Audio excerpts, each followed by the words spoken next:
அடுத்து வந்த 2024 எம்சிக்கு வந்து 47வது எம்சிக்கு ஒரு சின்ன கேள்விதான். அது இனோகானிக் கேள்வி 47வது எம்சிக்கு.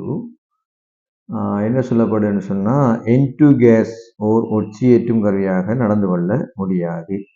வெப்பமாக்கப்படும் போது N2 கேஸ் ஆனது லித்தியத்துடன் தாக்கம் புரிந்து கிடைக்கும் அயன் விளைபொருள் நீருடன் தாக்கம் புரிந்து அமோனியாவை விடுவிக்கிறது. சரி, அது சிம்பிளான ஒரு கேள்விதான். நேர N2 வந்து ஒட்சியேற்றும் கருவியாக நடந்து கொள்ள முடியாது. சும்மா நாங்கள் ஏபர் முறையில் அமோனியா தயாரிக்கிறதுலையே நாங்கள் பார்க்கலாம். N2 case plus H2 case சேர்ந்து எங்களுக்கு என்ன வருது, அமோனியா கேஸ் வருது. இங்கேயே பார்க்கலாம், அமோனியா வந்து ஒட்சியேற்றியாக இருக்காதாண்டா, ஒட்சியேற்றியாக இருக்க வாய்ப்பு இருக்குவாங்க. இது 0, இதில் வந்து +1 இருக்குது. இது வந்து ஒக்சிடேஷன் நடக்குது. அப்போ இது தாழ்த்தல் நடக்குது.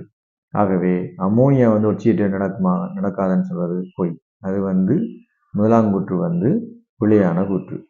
ரெண்டாம் கூற்றை பார்த்தீங்கன்னு சொல்லிச்சுன்னா, ரெண்டாம் கூற்று என்ன சொல்லலாம், வெப்பமாக்கம் போடும்போது என்ன லித்தியத்தின் தாக்கம் அடைஞ்சு, அதாவது N2 லித்தியத்தின் தாக்கம் அடைஞ்சு விளைபொருள் வந்து நீரிடம் புரியும் போது அமோனியா உருவாகுது.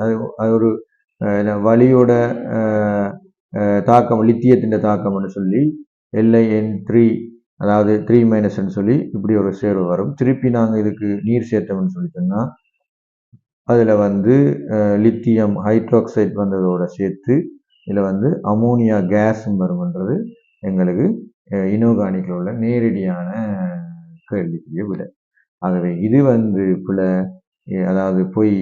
இரண்டாம் கூற்று வந்து சரியாக இருக்கும். அதாவது உண்மை என்று வரும்.